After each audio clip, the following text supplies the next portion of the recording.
6.25 금식 기도회로 모여서 짧은 영상 하나 봤는데요. 오늘 이제 함께 금식하고 이제 헌금하는 그런 순서를 갖기로 해서 또 이 영상 이제 고르면서 그런 생각했습니다. 한 끼 금식하는 거, 저 같은 경우 한 끼 금식해도 굉장히 좀 조금 이제 몸이 힘든 그런 게 있거든요. 그런데 참 이 전쟁이 나서 사람들이 배고프고 아이들 모습 나오죠. 그러면서 한 끼 금식하는 것, 배고픔이라고도 참 말할 수 없는데 이런 장면 보면서 다시는 이 땅에 전쟁이 일어나면 안 되겠다, 다시 한번 다짐하고 또 기도하게 됩니다. 6.25 전쟁이 일어난 지 74년이 지났죠. 북한의 침공으로 인해서 시작된 6.25 전쟁은 우리 민족 가운데 말로 표현할 수 없는 아픔을 가져다 주었습니다. 대한민국이 공산주의자들의 손에 넘어갈 수도 있는 그런 위기가 있었지만 우리나라를 도우러 온 여러 나라들 덕분으로 인해서 우리나라는 이 나라를 지킬 수가 있었죠. 6.25 전쟁 때 전투 부대를 파병한 나라가 모두 16개 나라가 있는데요. 미국이 178만 9천 명을 파병했고요. 영국이 5만 6천 명, 캐나다가 2만 5,687명, 터키가 14,936명을 파병했고 그 밖에 호주, 네덜란드, 뉴질랜드, 태국, 그리스, 남아공, 벨기에, 필리핀, 룩셈부르크, 콜롬비아, 에티오피아, 프랑스, 이렇게 16나라가 전투 병력을 파병을 했습니다. 또 의료 지원과 시설을 지원해 준 나라는 모두 5개 나라인데요. 스웨덴, 인도, 덴마크, 노르웨이, 이탈리아가 우리나라를 도와주었습니다. 유엔이 우리나라를 도와주지 않았다면 지금의 대한민국은 없겠죠. 요즘 우리가 애써서로 큐티를 했고 또 새벽기도회 때 오늘 마지막으로 애써서 말씀을 살펴봤는데요. 애써서 말씀을 묵상하면서 분명 깨달을 수 있었던 것은 겉으로 볼 때는 왕과 권력자들의 손에 의해서 모든 것이 이루어지는 것처럼 보입니다. 하지만 하나님께서 모든 것을 다스리시고 인도하신다 하는 것을 말씀을 보면서 다시 한번 깨달을 수 있었습니다. 유다인들을 살려주시고 또 이들의 대적을 무찌르시도록 해주신 분은 아하수에로 왕이 아니라 바로 하나님이셨죠. 여러분, 똑같습니다. 우리나라가 공산주의 국가가 될 수도 있었지만 그런 위기 상황에서 우리를 건져준 것은 물론 참 고마운 나라, 유엔군 참 너무나 고맙지만 그 모든 것 하나님의 손길이었음을 우리는 다시 한번 고백하지 않을 수가 없습니다. 다시는 이 땅에 전쟁이 일어나서는 안 되겠죠. 근데 다시 신냉전 시대가 도래를 했습니다. 러시아가 우크라이나를 침공해서 지금도 전쟁이 계속되고 있고요. 처음 이제 러시아 우크라이나 전쟁이 시작된 게 2014년이라고 하죠. 국지전이 계속되다가 전면전으로 번진 것이 2022년입니다. 계속해서 지금 전쟁을 하고 있죠. 아프가니스탄도 탈레반이 장악해서 국가가 발전하지 못하고 여러 면에서 계속해서 후퇴하고 있습니다. 미얀마 같은 경우는 군부가 쿠데타를 일으켜서 지금까지 계속해서 혼란이 계속되고 있죠. 민병대와 정부군이 교전을 계속하고 있고 청년들이 길거리로 나가지 못한다고 합니다. 선교사님들이 말씀하신 거에 따르면 청년들이 있으면 잡아간다는 거예요. 잡아가서 무조건 군에 들어가도록 그렇게 잡아가기 때문에 마음대로 거리로 나오지도 못한다고 합니다. 가자지구 전쟁도 계속되고 있죠. 여기저기에서 전쟁이 사실은 계속되고 있습니다. 여러 나라의 전쟁과 쿠데타를 보면서 하나님께서 우리나라에 베풀어 주신 은혜가 얼마나 큰가 다시 한번 생각하게 되고요. 다시 한번 감사를 드리게 됩니다. 1950년에 북한이 우리나라를 침공하자 유엔에서 즉각적으로 참전 결의를 했고 많은 나라들이 우리나라를 도와주었습니다. 여러분, 그 이후에는 이런 경우가 사실은 찾아보기가 어렵죠. 전 세계 역사를 봐도 우리나라처럼 그렇게 유엔이 적극적으로 개입해서 많은 나라가 참전한 전쟁 찾아보기가 어렵습니다. 그래서 하나님께 우리는 더 감사를 드릴 수밖에 없죠. 오늘은 6.25 금식 기도회로 수요 예배를 드립니다. 이런 기념일 사실 대단히 중요하죠. 에서서에 보면 불임절 이야기가 나오지 않습니까? 페르시아에 살던 유대인들이 구원받은 것을 기념하는 절기가 불임절인데요. 이런 날을 기억하고 기념하는 것 굉장히 중요하죠. 이런 날을 기념하지 않으면 후손들은 불임절에 대한 교훈을 다 잊어버릴 것입니다. 6.25 전쟁도 마찬가지죠. 74년이 흘렀습니다. 전쟁을 겪은 분들 이제 그렇게 많지 않지요. 6.25 기념식, 6.25 금식 기도에 이런 것을 하는 것은 대단히 의미가 있습니다. 이런 기념식과 또 기도회를 함으로 우리가 다시 한번 전쟁에 대해 생각하게 되고 우리나라를 도와주었던 나라에 대해서 감사하게 되고 하나님의 은혜에 대해서 다시 한번 감사의 고백을 드리게 됩니다. 여러분, 전쟁고와 이야기 우리의 영상으로 봤지요. 어느 전쟁이나 비슷한 것 같습니다. 지금도 전쟁이 여러 곳에서 일어나고 있는데 군인들이 전쟁을 치르지만 군인들만 죽고 다치는 것이 아니죠. 전쟁으로 인해서 힘이 없는 여자들과 또 어린이들이 더 많은 희생을 치르는 경우가 굉장히 많은 것 같습니다. 또 하나 겪는 고통은 배고픔인데요. 처음에도 말씀드렸지만 배고픔은 사람을 굉장히 큰 어려움을 사람의 큰 어려움을 줍니다. 여러분, 지금도 전 세계에서 먹지 못해서 기아로 죽어가는 사람들이 굉장히 많죠. 몇 초에 한 명씩 죽어가고 있다, 이런 통계가 있죠. 우리가 기억해야 되겠습니다. 우리가 개인적으로 그들에게 가서 뭔가를 전해줄 수는 없지만 구호단체라든지 우리가 도와줄 수 있는 방법을 생각하면 우리가 간접적으로 도와줄 수 있는 방법을 찾을 수가 있겠죠. 자, 오늘은 이제 시편 72편 말씀을 본문으로 읽었는데요. 시편 72편은 솔로몬이 지은 시편이기도 하면서 한편으로 또 그렇게 설명합니다. 솔로몬이 지은 시편이 아니라 솔로몬을 위해서 지은 시편이다, 그렇게 주장을 하기도 하죠. 아마 마지막에 보면 20절에 보면 오늘 읽지는 않았는데요, 이새의 아들 다윗의 기도가 끝나니라, 아마 이런 문구 때문에 이 시편은 솔로몬이 지은 것이 아니라 다윗이 지었다, 이렇게 주장하는 그런 학자들도 있습니다. 그러면서 시편 72편은 메시아 예언시라고 불리는 시편이기도 합니다. 시편 72편 본문에 보면 왕의 의로운 통치와 평안을 기원하는 내용이 이 안에 담겨져 있는데요. 여기에 나오는 왕은 이스라엘의 왕을 가리키는 것이기도 하면서 메시아를 가리키는 말씀이기도 하고요, 왕 중의 왕인 하나님을 의미하는 말씀이기도 하죠. 자, 오늘 읽지는 않았는데요, 1절과 2절에 보면 이렇게 되어 있습니다. 하나님이여 주의 판단력을 왕에게 주시고 주의 공의를 왕의 아들에게 주소서. 그가 주의 백성을 공의로 재판하여 주의 가난한 자를 정의로 재판하리니. 자, 하나님께 구하는데요, 가장 먼저 무엇을 구합니까? 주의 판단력을 왕에게 주소서. 주의 판단력. 왜 이런 것이 중요합니까? 왕이 재판관의 역할도 있고요, 여러 정치를 하는 데 있어서 판단력이 얼마나 중요한지 모릅니다. 판단력이 있으면 재판도 잘할 수가 있고요, 또 여러 가지 판단을 잘 내려서 정치를 잘 할 수가 있는 거죠. 여러분, 하나님께서 솔로몬이 겸손한 마음, 정말 백성들을 사랑하는 마음이 있을 때 무엇을 주셨습니까? 지혜를 주셨죠. 지혜를 주셨습니다. 지혜도 주시고 너무 예뻐서, 너무 솔로몬이 사랑스러워서 또 부귀영화까지 선물로 주셨습니다. 그런데요, 솔로몬이 교만이시죠. 정략결혼도 많이 하고 또 우상 숭배에 빠집니다. 하나님에게서 멀어진 솔로몬의 모습을 나중에는 볼 수 있죠. 여러분, 그래서 이런 말씀을 보면서 오늘 왕에 대한 본문의 말씀인데요, 이 왕은 솔로몬이나 다윗일 수도 있고 아니면 나아가서 메시아, 하나님을 가리키는 그런 단어일 수도 있습니다. 이 말씀 보면서 하나님, 우리나라의 최고 통치자인 대통령에게 하나님께서 주시는 지혜와 판단력을 주옵소서 기도하게 됩니다.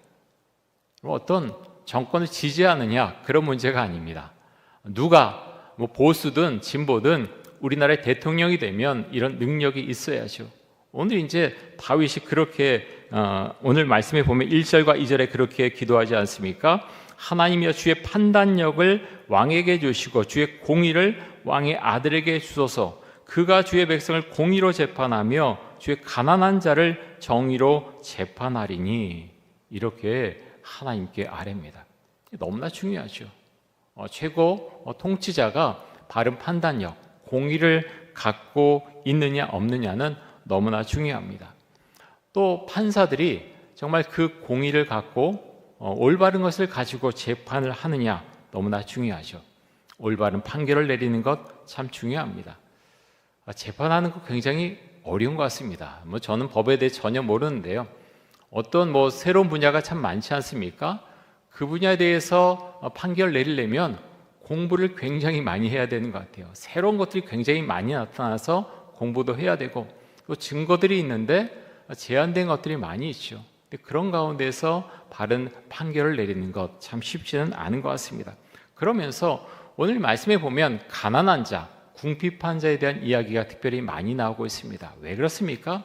재판을 받는데요, 시대를 막론하고 가난하고 궁핍하면 재판에 있어서 불리해지는 경우가 굉장히 많죠. 지금은 어떻습니까? 똑같이요? 똑같지 않습니까? 제가 재판정에 나가본 적은 없지만요, 어떤 재판하는 것을 보게 되면은 정권의 편을, 힘이 있는 자의 편을 드는 경우도 없지 않아 있는 것 같습니다. 대부분의 판사들은 정말 어떤 공의와 정의에 의해서 판결을 내린다고 생각하고요. 근데 특별히 정치적인 그런 사안이 들어가는 문제에 있어서는 굉장히 몸을 사리는 경우들도 많이 있는 것 같습니다. 그래서 사법부의 어떤 독립이 굉장히 중요하겠죠. 여러분, 요즘은 서로에 대한 신뢰가 많이 무너져 있지 않습니까? 우리나라 같은 경우 호칭이 굉장히 중요한 것 같아요. 그 호칭 잘못 불렀다가 아주 큰일 나지 않습니까? 잘 불러야 됩니다. 잘 불러야 되는데 우리나라에서 요즘 유행처럼 좀 번지고 있는 게 상대방을 비하는 호칭을 사용하는 경우가 굉장히 많은 것 같습니다. 국회의원을 국회의원, 목사를 갖다 목사라 그러고, 기자를 기레기라 그러고, 의사를 의세라 그러고, 너무 많죠. 판세, 검세. 근데 이런 게 좋은 현상이 아니거든요. 한국 사회가 뒤틀려 있지 않나, 참 그런 단어들을 보면서 마음이 참 아픕니다. 권위주의는 참 나쁜 것이죠. 권위주의는 나쁘지만 권위가 인정되는 사회가 돼야 사회가 질서가 있고 어떤 흐름이 바른 흐름 가운데 있게 되는 거겠죠. 그런데 권위를 인정하지 않다 보니까 사회가 많이 뒤틀려지고요, 또 질서가 무너지는 모습을 많이 보게 됩니다. 그래서 그런 것을 보면서 한국 사회가 어디로 가고 있는가, 교회는 어디로 가고 있는가, 참 굉장히 많이 안타까운 마음을 갖게 됩니다. 권위를 인정하지 않는다는 것은요, 말씀을 보고도, 하나님을 보고도 그 권위를, 하나님의 권위를, 절대적인 어떤 권위를 인정하지 않는 경우가 점점 늘어가고 있다는 것을 의미하죠. 그래서 사람들이 너무나 쉽게 하나님에 대해서 함부로 말하는 경우도 있고요, 알지도 못하는데 그렇게 함부로 하나님에 대해서 판단하는 경우도 굉장히 늘어가고 있죠. 참 가슴 아픈 모습인데요. 자, 이어서 11절 말씀 한번 보겠습니다.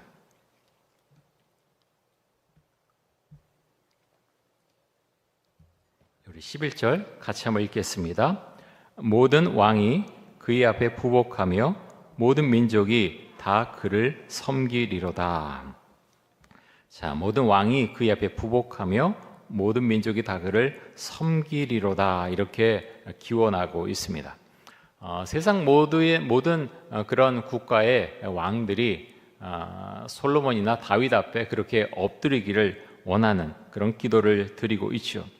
근데 이것은 궁극적으로는 하나님 앞에, 메시아 앞에 다른 모든 사람들이 부복하기를 원하는 그런 기원이기도 합니다. 여러분, 그리스도의 복음을 전하는데 앞장섰던 유럽의 국가들과 미국과 호주 같은 나라들, 이전보다는 굉장히 다른 모습을 갖고 있죠. 우리나라는 어떻습니까? 우리나라도 비슷하죠. 유럽의 교회를 따라가지 않아야 되겠다, 많이 기도했지만 사실 그렇게 하지 못하고 있습니다. 많은 교회들이 유럽의 그 쇠약해져가는 교회 모습을 많이 따라가고 있죠. 그런 생각합니다. 시대적인 흐름도 많이 있습니다. 굉장히 어떤 절대적인 그런 권위를 인정하지 않는 그런 가치관 적인 혼란이 지금 이 시대를 덮치고 있죠. 그러면서 교회가 기도는 하는데 교회의 모습이, 또 성도의 모습이, 목회자의 모습이, 장로의 모습이 정말 성경에서 말씀하고 있는 그 모습대로 우리가 그렇게 해왔는가, 반성을 정말 많이 할 수밖에 없습니다. 제가 오늘은 어떤 설교 말씀 아주 짧게 들었는데요. 그런 이야기를 하시는 걸 들었습니다. 어떤 분이 교회를 오는데 너무너무 교회가 싫었다는 거예요.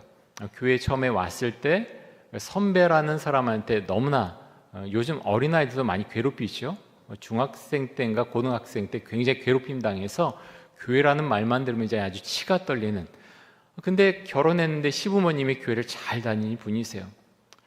그런데 이분이 겪은 교회 모습은 사실 좋지 않은 것들이 굉장히 많이 들어가 있었죠. 앞에서는 기도해 줄게, 기도하면 괜찮아, 어려움 당하면 기도하면 다 이길 수 있어, 다 고난을 주시는 거야. 그런데 뒤에서는 요즘에 뒷담화라 그러죠.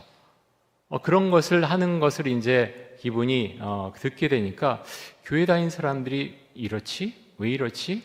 앞에서는 막 그렇게 웃으면서 축복하는 것 같은데 뒤에서는 왜 이상한 이야기를 하는 거지? 이런 하나님, 이런 교회를 내가 믿어야 되나? 다녀야 되나? 그런 생각을 가지고 교회를 안 다녔다는 거예요. 그런데 어느 날 아이가 엄마 나 교회 가서 기도하고 싶어, 교회 가서 기도하고 싶어, 그 이야기를 해서 아이 때문에 한번 가자. 자기도 모르게 그 마음을 가지고 교회에 왔는데, 와서 잠깐 아이를 기다리면서 예배 드려야 되겠다 생각했는데 찬양을 앞에 부르면서 자기도 모르게 울음이 막 터졌다는 거예요.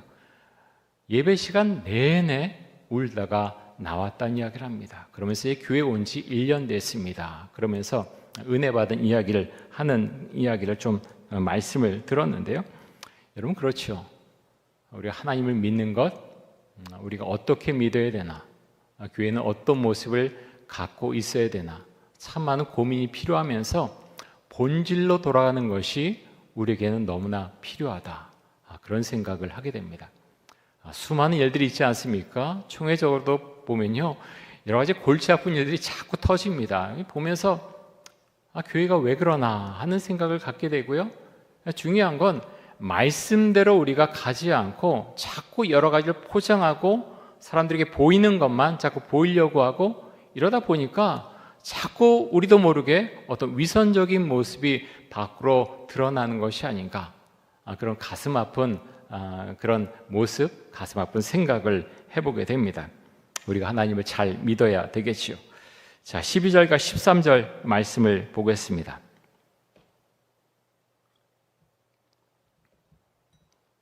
우리 같이 한번 이 말씀 12절 13절 같이 한번 읽겠습니다. 그는 궁핍한 자가 부르짖을 때 건지며 도움이 없는 가난한 자도 건지며, 그는 가난한 자와 궁핍한 자를 불쌍히 여기며 궁핍한 자의 생명을 구원하며. 자, 하나님은 궁핍한 자가 부르짖을 때 건지시는 분이시고 가난한 자를 건지시는 분이시고 이들을 불쌍히 여기는 분이십니다. 여러분, 그렇죠. 세상에서는요, 그렇게 무시당하고 그렇게 눌림을 당할지 모르지만 하나님께서 보실 때는 똑같은 거예요. 부자, 그 많은 돈 하나님에게 사실 무슨 소용이 있습니까? 휴지 조각 같은 거죠. 아무 소용이 없는 것입니다. 아주 넓고 근사한 집에 사는 것, 좋은 자동차 타는 것, 하나님께서 보실 때요, 아무것도 아니에요. 그냥 하나님이 그치게 하시면 그냥 교통사고 나서 그냥 죽을 수도 있고요, 숨 멈추게 하면 그냥 죽는 거죠. 근데 우리는 사실은 그 돈 많은 것, 어떤 권력 있는 것 굉장히 많이 생각하는데, 성경에 나오는 그 하나님의 모습은요, 하나님은 공평하게, 사람들을 공평하게 대하신다고 하는 것을 우리는 볼 수가 있습니다. 열왕기상 17장에 보면 엘리야와 사르밧 과부의 이야기가 나오는데요, 당시 이스라엘은 극심한 가뭄 가운데 있었습니다. 엘리야가 이스라엘의 왕인 아합에게 이 땅에 수년 동안 이슬도 비도 있지 않을 것이라고 예언을 하죠. 그의 예언처럼 이스라엘에는 비가 내리지 않았습니다. 가뭄 초기에 엘리야는 그린 시냇가에 숨어 지내죠. 까마귀들이 가져다주는 떡과 고기를 먹고 시냅니다. 하지만 시내가 마른 후에는 하나님의 명령을 따라서 시돈에 속한 사르밧이라고 하는 것으로 가지요. 이 사르밧이 있는 것은 시돈인데요. 외국이지 않습니까? 우상을 섬기는 도시 국가입니다. 근데 이곳에도 하나님을 섬기는 사람들이 있었지요. 그 중에 한 가정이 사르밧 과부의 가정이었습니다. 하나님께서는 엘리야를 시돈에 사는 사르밧 과부 집에 머물게 하시는데요. 부잣집에 보내신 것이 아닙니다. 그곳에 머물게 하시면서 엘리야도 먹이시고 사르밧 과부와 그의 아들도 먹이시죠. 가뭄이 계속될 때에도 사르밧 과부 집에는 밀가루와 기름이 떨어지지 않았습니다. 성경 곳곳에서 하나님은 이런 이적도 보이시만요, 이적을 통해서 가난하지만 하나님을 경외하는 그런 가정을 보호하시고 지키시는 모습을 보여주고 있습니다. 유대 땅에 오신 예수님도 가난한 자와 궁핍한 자에 대한 관심을 많이 보이셨는데요. 누가복음 4장 16절에서 21절까지 제가 읽어드리겠습니다.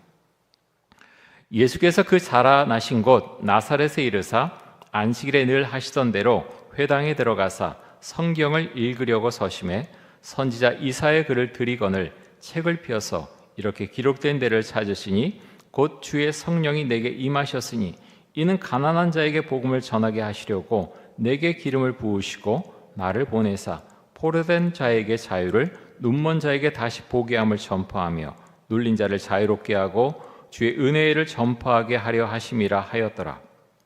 책을 덮어 그 맡은 자에게 주시고 앉으시니 회당에 있는 자들이 다 주목하여 보더라. 이에 예수께서 그들에게 말씀하시되 이 글이 오늘 너희 귀에 응하였느니라 하시니. 자, 예수님께서 특별히 그 회당 안에서 이사야의 말씀을 찾아 읽으셨죠. 이사야 61장 말씀입니다.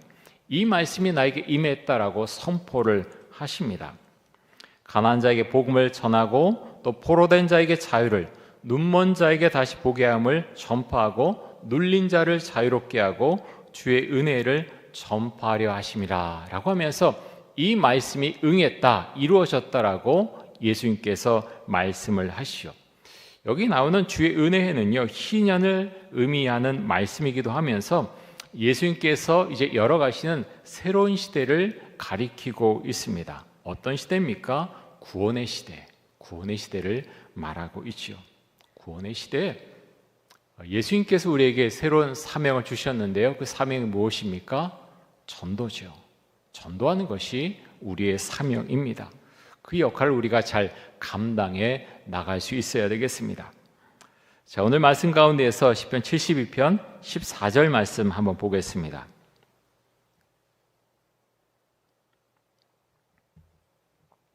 우리 14절 같이 한번 읽겠습니다. 그들의 생명을 압박과 강포에서 구원하리니 그들의 피가 그의 눈 앞에서 존귀 여김을 받으리로다. 아멘. 우리가 살아가는 이 세상 가운데 압박과 강포가 얼마나 많습니까? 전쟁이 일어나거나 독재 국가에서 자유를 잃어버리고 살아갈 때, 또 공산주의 치하에서 살아가는 사람들 엄청난 압박과 강포를 경험하며 살아가죠. 우리가 북한 사실 바로 앞 아닙니까? 얼마 되지 않은 거리지만 북한과 남한은 사는 사람들은 정말 너무나 많은 차이 가운데 살고 있지 않습니까? 자유가 없잖아요. 거의 자유도 없고 배고프지만 정보도 얻을 수 없고 마음대로 일할 수 있는 곳을 찾을 수도 없고 너무나 많은, 같은 민족인데 너무나 많은 차이 가운데서 우리가 살아가고 있습니다. 자본주의 사회에서 살아가는 사람들도 여러 가지 이유로 인해서 심리적인 압박을 많이 받고 있죠. 그래서 우울증과 공황장애를 앓는 사람들이 우리나라에서도 점점 늘어가고 있습니다. 그런데 말씀 가운데 보면 이런 사람들을 구원해 주시겠다라고 말씀합니다. 예수님을 믿을 때 자유함이 우리 심령 가운데 임한다고 하는 것이요. 계속해서 이제 주일 설교 때도 그렇고 그런 자유에 대해서 갈라디아서에서 나오는 자유에 대해서 말씀을 드렸는데요. 그 자유가 우리에게 너무나 중요하죠. 우리는 때때로 착각합니다. 내가 돈이 그렇게 많이 없기 때문에 돈을 많이 벌면 내가 너무나 자유롭게 될 거야. 그 돈 마음대로 쓰면서 자유롭게 될 거야. 권력 얻으면 내 마음대로 할 수 있기 때문에 자유가 올 거야. 근데 착각이죠. 착각이죠. 지금 이제 여러 가지 정당의 문제도 있고 그런데 저기 사법적인 리스크들이 굉장히 많이 있지 않습니까? 그런 건데 사실 자유가 있을까요? 마음의 자유함이 있을까요? 그렇지 못할 거라고 생각됩니다. 자유는요, 그렇게 세상 가운데서 우리가 얻을 수 있는 것이 아니라 하나님께서 우리 마음 가운데 임하고 우리 심령을 붙들어 줄 때 자유함이 임하는 것이요. 그래서 여러분, 우리가 하나님을 믿고 살아갔는데요, 우리가 다른 것도 기도하지만 주님, 저의 심령 가운데 마음 가운데 자유함을 주옵소서. 우리가 주 앞에 기도할 수 있기를 원합니다. 잘못하면요, 세상에서 밀려오는 것들이 막 눌릴 수가 있어요. 어떤 돈의 문제, 어떤 자녀의 문제, 어떤 세상 어떤 법정의 문제일 수도 있고요. 여러 가지 문제가 막 마음을 누를 수도 있지 않습니까? 그런데요, 자유함은 그 모든 것을 덮는 거죠. 세상을 초월해서 살자 그런 것이 아니고요. 하나님께 주시는 그 자유함, 그리스도께 주시는 자유함은 세상의 모든 것들을 넘어서는 자유함인 줄 믿습니다. 그것을 위해 기도해야 되겠고요. 그럴 때 자유함이 임할 때 나도 모르게 내 안에 넉넉함이 생기는 것입니다. 여러분, 그렇지 않나요? 세상이 무너질 것 같은데요, 자유함이 임하면요, 성령이 임하면 내가 이전에 이 전날에 조금 전까지만 죽을 것 같았는데 성령이 임하고 자유함이 임하면 나도 모르게 그 모든 것들 아무것도 아니야 라고 그렇게 치부하고 살아갈 수 있는 거죠. 내가 그렇게 생각하자 그래서 그런 것이 아니고요, 성령이 임하고 자유함이 임했기 때문에 그렇게 생각할 수 있도록 하나님께서 이끌어 가신다고 하는 것입니다. 자유함을 우리가 고백하며 살아갈 수 있기를 원합니다. 자, 마지막으로 15절에서 17절까지 한번 보겠습니다. 우리 말씀 같이 한번 읽겠습니다. 그들이 생존하여 스바의 금을 그에게 드리며 사람들이 그를 위하여 항상 기도하고 종일 찬송하리로다. 산꼭대기의 땅에도 곡식이 풍성하고 그것의 열매가 레바논같이 흔들리며 성에 있는 자가 땅의 풀같이 왕성하리로다. 그의 이름이 영구함이요 그의 이름이 해와 같이 장구하리로다. 사람들이 그로 말미암아 복을 받으리니 모든 민족이 다 그를 복되다 하리로다. 아멘. 자, 이 말씀에 보면 사람들 왕에게 금을 바치고 또 왕을 위해서 항상 기도하고 종일 찬송할 것이다 라고 말씀하고 있고요. 또 농사를 지을 수 없는 산꼭대기에서도 곡식이 풍성할 것이고 열매도 풍성할 것이다 라고 말씀하고 있고, 그래서 그의 이름이 영구할 것이다 이렇게 말씀하고 있죠. 왕을 위한 중보기도이기도 하면서 하나님을 향한 신앙 고백이기도 합니다. 여러분, 우리가 하나님께 항상 기도하고 또 주를 찬양할 수 있기를 원합니다. 바울과 실라가 감옥 안에서 찬양했던 것처럼 우리도 그럴 수 있기를 원합니다. 오늘 말씀에 보면 농사를 지을 수 없는 산꼭대기에서 곡식이 풍성하다라는 것을 이제 말씀이 나오는데요, 하나님의 특별한 은혜가 있어야 이렇게 될 수 있는 것이요. 여러분, 우리의 삶이 이럴 수 있기를 원합니다. 우리가 애써서 보면서 참 많은 은혜를 받았는데요, 왕의 조서가 바뀌는 것은요, 왕이 마음대로 그렇게 해서가 아니라 하나님께서 그렇게 할 수 있도록 모든 것을 바꿔주셨기 때문에 그런 것이죠. 여러분, 우리도 그 고백을 하면서 살아갈 수 있게 원하고요. 오늘 특별히 6.25 금식 기도했는데, 하나님, 우리나라 하나님 지켜주옵소서. 전쟁 위협이 점점 계속되고 있지 않습니까? 또 러시아의 푸틴 대통령 북한 방문하고 있는데, 그런 모든 것들이 사실 좋아 보이진 않죠. 상황적으로 사실 여러 가지 위기가 많이 보입니다. 그런 가운데 전쟁을 주관하시고 전쟁은 하나님께 속겠다라는 것이 성경에 너무나 많이 나오지 않습니까? 여러분, 우리가 그 신앙을 주 앞에 고백할 수 있기를 원합니다. 물론 국방도 튼튼해야 되겠고 외교도 잘해야 되겠죠. 그런데요, 그런 모든 생각, 그런 모든 질서 세우시는 분이 하나님이십니다. 우리가 아무리 노력해도요, 정말 많은 것을 우리가 갖고 있고 핵폭탄을 많이 갖고 있다 그래도 여러분, 같이 다 죽으면 무슨 소용이 있습니까? 하나님께서요, 그래서 잔잔케 해주시고 전쟁이 일어나지 않도록 그렇게 이끌어 주신 것, 그것만큼 큰 은혜는 없을 것입니다. 우리 하나님 앞에 더 많이 기도해야 되겠고요. 무엇보다 우리나라 정말 6.25 전쟁 이후에 정말 전쟁터 같은 이 나라가 이렇게 발전을 이루고 잘 살게 되었는데, 그 모든 것 사람들이 교만해져서요, 우리가 이래서 이렇게 됐다 그렇게 말하고 있지 않습니까?